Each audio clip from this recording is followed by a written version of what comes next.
রাজস্থানের বিড়লা মন্দির, জয়পুরে যে বিড়লা মন্দির আছে তার আদলে আমরা আমাদের প্যান্ডেলটাকে করেছি এবং প্যান্ডেল অতি সুন্দর হয়েছে।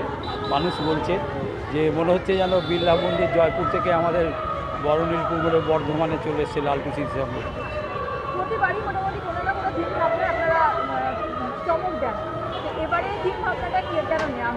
নেওয়া হলো যে এর আগের বার আমাদের শীষমহল করা হয়েছিল রাজস্থানেরই, তো আমরা দেখলাম যখন শীষমহল রাজস্থানের হয়েছে তখন এবারে একটু বিড়লা মন্দিরের দিকে করলাম, বিড়লা মন্দির করলাম।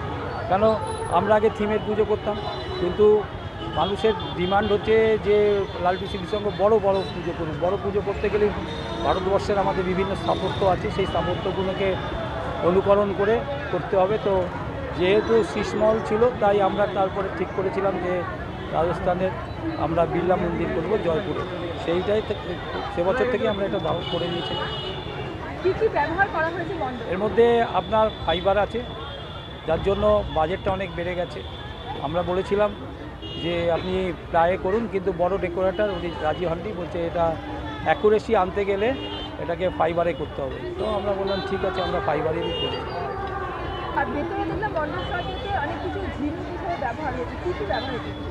ওখানে ঝিনুক আছে, ম্যাক্সিমাম ঝিনুক আছে, বিভিন্ন রকমের ঝিনুক আছে, কিছুটা শঙ্খের মতন আছে, তো ওই ঝিনুকের ব্যবহার আছে। আর বাকি সব মূর্তি আছে, দুর্গার নবরূপ আছে, আমাদের কৃষ্ণের রূপ আছে, যেগুলো আরও মাধুর্য অনেক বাড়িয়েছে। অ্যাকচুয়ালি ডেকোরেটর বললেন যে বিড়লা মন্দিরের ভেতরে কিন্তু সেরকম কিছু নেই, শুধু জাপড়ি আছে, সেটা সাইডে দিয়ে আছে। বললো এটাকে আরও আকর্ষণীয় করে তোলার জন্য আমরা এইভাবেই আর কি সাজিয়েছি ভেতরেরটা, মানুষকে আরও আকর্ষিত করার জন্য, আরও দৃষ্টিনন্দন করার জন্য। মায়ের মানে দুর্গার 10 রূপের রূপ আছে, এখানে 10টা রূপ আছে মায়ের, বিভিন্ন রূপ। একটা মাকে কখনো কালী রূপে দেখাচ্ছে, কখনো ইয়ে রূপে দেখাচ্ছে, বিভিন্ন রূপে।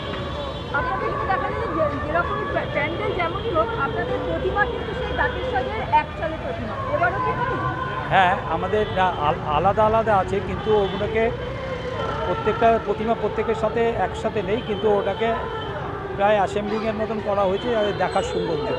আমাদের প্যান্ডেল করছে সব বড় ডেকোরেটর, গত বছরও উনি করেছিলেন মেদিনীপুরে, খুব বড়, কলকাতার বুকে বড় বড় কাজ করেন। এবার তো উনি দিল্লি বম্বেতেও যাচ্ছেন, বম্বে বড় কাজ করছেন।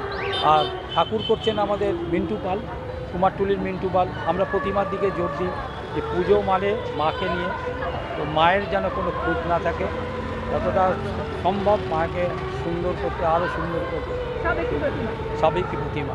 কেন মানুষ চায় থিমের পুজো, থিমের যে ঠাকুর আগে আমরা করেছিলাম কিছুবার, কিন্তু মানুষ সেটাকে ভালোভাবে নিতে পারে না।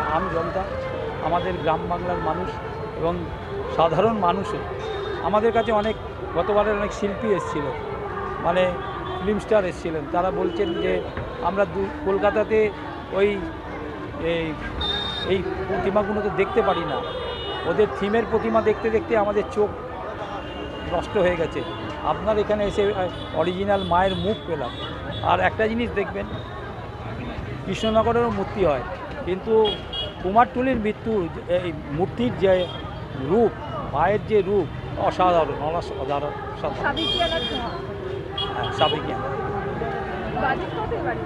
বাজেট দেখুন, বাজেট তো একটা নিয়ে আমরা নামি, কিন্তু আমরা দেখেছি যে সেই বাজেটকে ওই ইয়েতে কুলায় না। আরও আমাদের এটাকে আরও আকর্ষণীয় করার জন্য, আরও ভালো করার জন্য আমরা দেখি যে ওর মধ্যে যদি আরও কিছু দেওয়া যায় যাতে মানুষের কাছে আরও দৃষ্টিনন্দন হয়।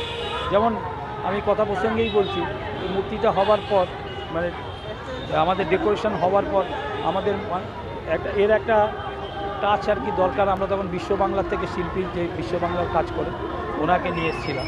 উনি এসে এই যে টাচ আপগুলো দিয়ে গেছেন, যাতে একটা সত্যি একটা মার্বেলেরই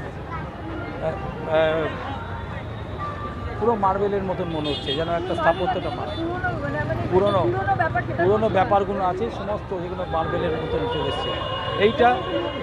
এই শিল্পীটাকে আনা, এটা আগে ঠিক ছিল না, কিন্তু যখন দেখলাম এর মধ্যে এইভাবে আনলে, এইভাবে ওই শিল্পীকে যদি নিয়ে আসি, তার সাথে কথা বলে সঙ্গে সঙ্গে তাকে নিয়ে এসেছি, তার জন্য আবার তার বাজেট বেড়ে গেল।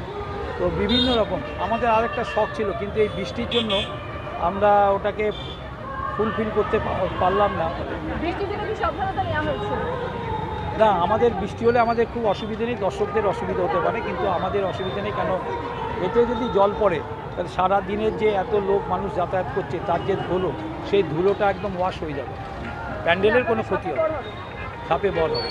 কিন্তু আমরা চাই না, আমরা মানুষের আনন্দ চাই, মানুষ যেন হেসে খেলে দেখতে পারে এই কটা দিন। মানুষ তার বিভিন্ন রকম সমস্যা জর্জরিত, তো তার মধ্যে থেকে তারা এই কটা দিন আনন্দ উপভোগ করে। আমরা জানি তারা যেন মা দুর্গার দর্শন করে নিজেদের মন ভরিয়ে নেয়। মায়ের কাছে প্রার্থনা করি, মা আমার বাংলারকে উন্নতি দাও, বাংলাকে শস্য শ্যামলা করো, বাংলা মানুষকে সুস্থ করো, বাংলার অগ্রগতি হোক। আমরা বাঙালি, কিন্তু যারা বাংলায় থাকে আমরা তাদেরও বাঙালি হিসেবে ধরি।